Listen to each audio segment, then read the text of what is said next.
Saúdo a todos os irmãos e amigos com a graça e paz de nosso Senhor e Salvador Jesus Cristo. Pastor Moisés, da Igreja em Lençóis Paulista, hoje, quarta-feira, 13 de maio de 2026, tenho o prazer de chegar até você compartilhando a preciosa palavra do Senhor Jesus Cristo. Hoje, quero deixar a leitura com os irmãos de 2 Reis, capítulo 4. Eu vou ler o verso 2 e os irmãos que puderem meditar em casa, os amigos, lerem todo o capítulo. É uma leitura especial da parte de Deus, que diz assim, o verso 2. E Eliseu lhe disse: que te hei de fazer? Dize-me o que é que tens em casa. E ela disse: tua serva não tem nada em casa, senão uma botija de azeite. O que tens em casa? Essa é a nossa reflexão. Quando nós olhamos para a palavra de Deus, temos uma informação importante aqui, irmãos. Esta mulher não era alguém distante da fé. Ela era esposa de um homem que serviu a Deus, alguém ligado aos filhos dos profetas, inclusive. Alguém conhecido por temer ao Senhor. E isso, me permita dizer, nos ensina uma verdade muito importante. Até a casa de quem teme a Deus, de quem serve a Deus, pode passar por lutas, por perdas, dívidas, lágrimas e apertos. Servir a Deus não significa estar isento dos problemas de forma nenhuma, mas significa que, passando por esses problemas, no dia da angústia, nós sabemos a quem recorrer. Eu vejo por vezes irmãos passando por dificuldades. Eu mesmo passo por dificuldades. Quantas vezes somos até censurados, colocados na parede, dizendo que é pecado, que alguma coisa fizemos contra Deus para poder merecer certo tipo de castigo. E nem sempre isso é verdade.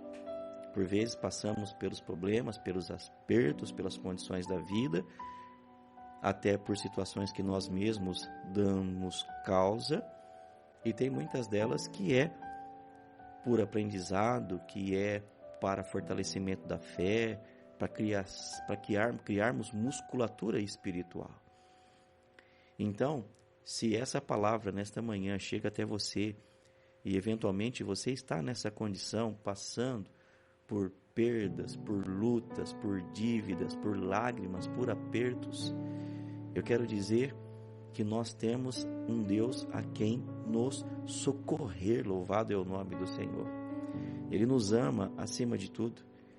Se eventualmente erramos, e pode acontecer, sim, vamos então nos consertar, vamos pedir perdão.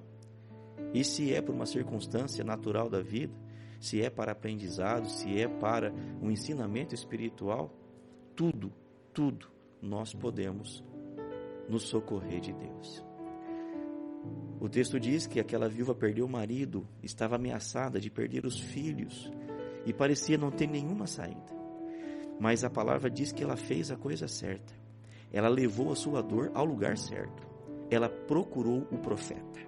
Em outras palavras, ela buscou direção da parte de Deus. Meus irmãos, meus amigos, isso é importantíssimo.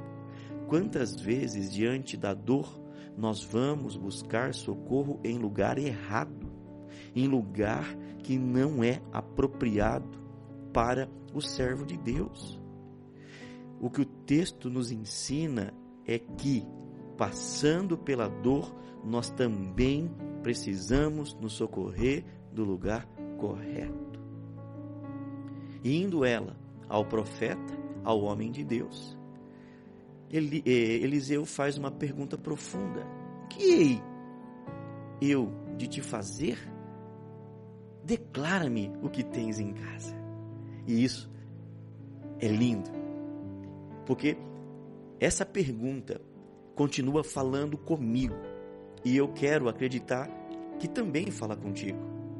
O que tens em casa? Às vezes, Nós olhamos tanto para o que falta, para o que achamos que não temos, que esquecemos de apresentar a Deus aquilo que temos, ou aquilo que ainda temos. Talvez a viúva dissesse: eu não tenho dinheiro, eu não tenho marido, eu não tenho solução, eu não tenho saída. Mas a pergunta do profeta é: o que você ainda tem? Olha que coisa gloriosa.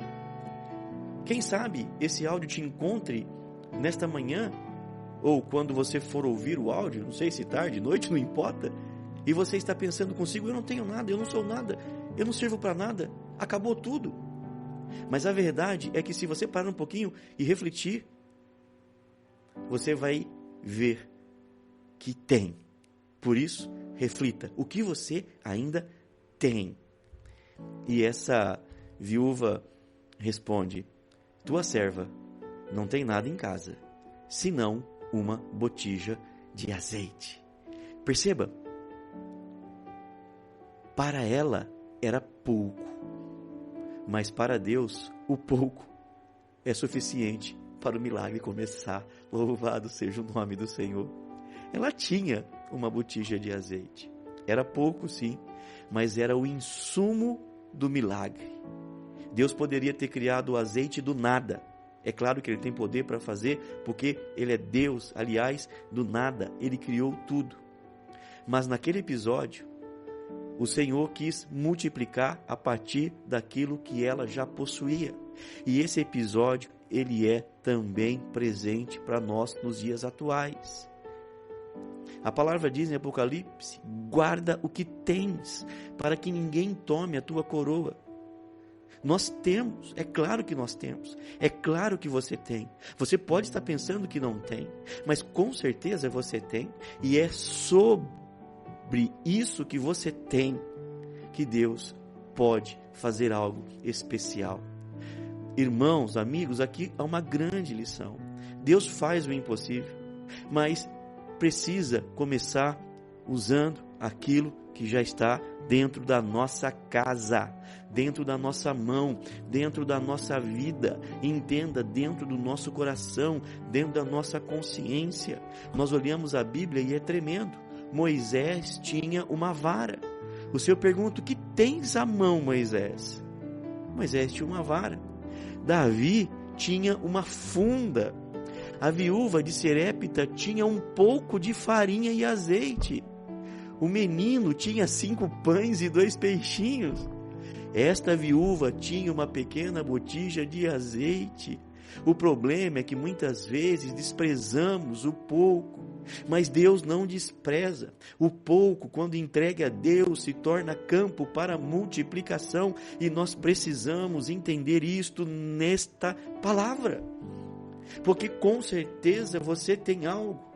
Por vezes você pode estar arrastando agora, ouvindo essa palavra e dizendo: está tudo acabado, mas saiba que você tem. Louvado seja o nome do Senhor, porque Deus tem dado. Olhe à sua volta, tem pessoas.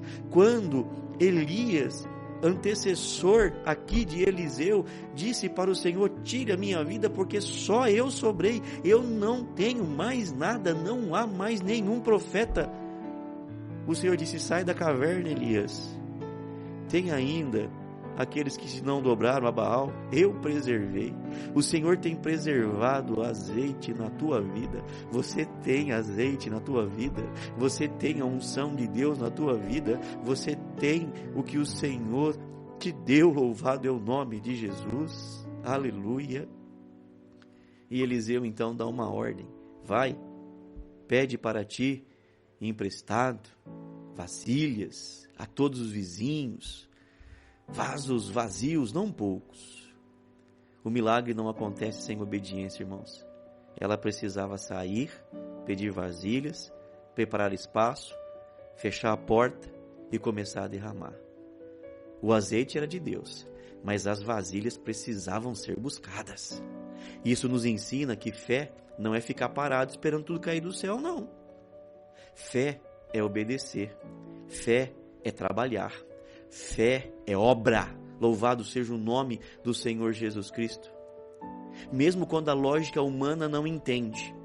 Porque imagine aquela mulher batendo na porta dos vizinhos, que sabiam a situação dela, que sabia a dor que ela estava passando, e ela estava pedindo vasilhas. Eu fico imaginando, talvez alguma vizinha pudesse se perguntar, para que tantas vasilhas? E a mulher não sabia responder, não sabia explicar, mas ela tinha fé. Ela sabia de uma coisa: se Deus deu a palavra, se o profeta é homem de Deus e deu a palavra, ela precisava obedecer. O que acontece hoje é que nós deixamos de obedecer a palavra, nós deixamos de obedecer aquilo que Deus tem direcionado através dos seus vasos na igreja, dos profetas que tem usado. Irmãos, há milagres que não avançam porque faltam vasilhas. Não porque falte poder de Deus, não porque falta disposição, fé, obediência, preparo, mas falta vasilha. E essas vasilhas nós precisamos buscar. O azeite só parou quando acabou as vasilhas. Então, enquanto houver vasilha vazia, há azeite sendo derramado. Quando não houve mais recipiente, o azeite parou. Que lição linda, que coisa gloriosa. O limite não estava no azeite, mas nas vasilhas. O limite não está em Deus, está na nossa capacidade de nos prepararmos para poder receber. Deus continua poderoso, Deus continua derramando, mas é preciso haver vasos vazios. Me entenda nesse sentido, com desejo de buscar corações vazios de orgulho, vazios de incredulidade, vazios de autossuficiência, vazios de murmuração. Quanta murmuração! Casas abertas para a preparação de Deus, famílias dispostas a obedecer, crentes que ainda creem no impossível. Louvado é o nome do Senhor. Depois que os vasos foram cheios, ela voltou ao profeta e recebeu uma orientação linda. E aqui, irmãos, eu parto para o encerramento. O profeta disse: vai, vende o azeite, paga a tua dívida, e tu e teus filhos viverei do resto. O milagre de Deus foi completo. Deus não apenas deu alívio emocional, ela resolveu a dívida, preservou os filhos e ainda deixou o sustento para toda a casa. Que coisa gloriosa! Mas perceba uma coisa: Deus multiplicou o azeite, mas a venda do azeite era com ela. Continuar trabalhando era com ela, continuar na obra era com ela, continuar fazendo é com ela. Entenda, é comigo, é com você. Louvado seja o nome do Senhor. Então, queridos irmãos, me permita dizer que Deus não faz nada pela metade. Deus faz por completo. Quando Ele entra na casa, Ele providencia, Ele direciona, Ele sustenta, Ele restaura, mas também nós precisamos fazer a nossa parte. Nós precisamos estar com as mãos postas ao trabalho. Portanto, a pergunta de hoje é: o que tens em casa? Talvez você diga: tenho pouco, mas entregue a Deus. Tenho apenas lágrimas. Entregue as lágrimas a Deus. Tenho uma família em dificuldade, mas tenho uma família. Entregue a Deus. Tenho uma fé pequena. Apresente essa fé a Deus, porque Ele é poderoso para multiplicar. Não despreze a botija de azeite, não despreze o pouco que restou, não despreze a oração dentro de casa, não despreze a palavra guardada no coração, não despreze a comunhão, a obediência e a direção em Deus. A viúva começou com uma dívida e uma pequena botija de azeite, mas terminou com filhos livres, a dívida paga, a casa sustentada, porque esse é o Deus que nós servimos, o Deus que multiplica, o Deus que faz, o Deus que é poderoso. Que o Senhor nos ajude a olhar para dentro da nossa casa, reconhecer o que ainda temos, obedecer a sua palavra, buscar as vasilhas e confiar que o azeite de Deus ainda está sendo derramado. Aleluia. Senhor Jesus, nós oramos em Teu nome, agradecidos por esta manhã, agradecidos pela Tua palavra, e peço, nos ajude a crer cada vez mais, entendendo que precisamos usar o que temos, pois o Senhor nos deu, para que coloquemos à Tua disposição, para fazermos a Tua obra, pois a multiplicação e o impossível nós cremos que o Senhor pode fazer. Aos ouvintes, irmãos e amigos que conosco compartilharão deste áudio, que o Senhor abençoe cada alma, cada vida, que por vezes passando por dificuldades, passando por lágrimas, passando por perrengues, possa também, através dessa palavra, olhar para Ti, sabendo que resta a chama, que resta o azeite, e o Senhor, com certeza, fazendo algo maravilhoso, pois cremos que Tu és Deus misericordioso. Abençoa cada um dos nossos irmãos e amigos. Abençoa, cura, liberta, transforma e dá poder e virtude. Nós oramos pelo poder do Teu nome. Amém. Que o Senhor dê graça e abençoe a cada um. Amém.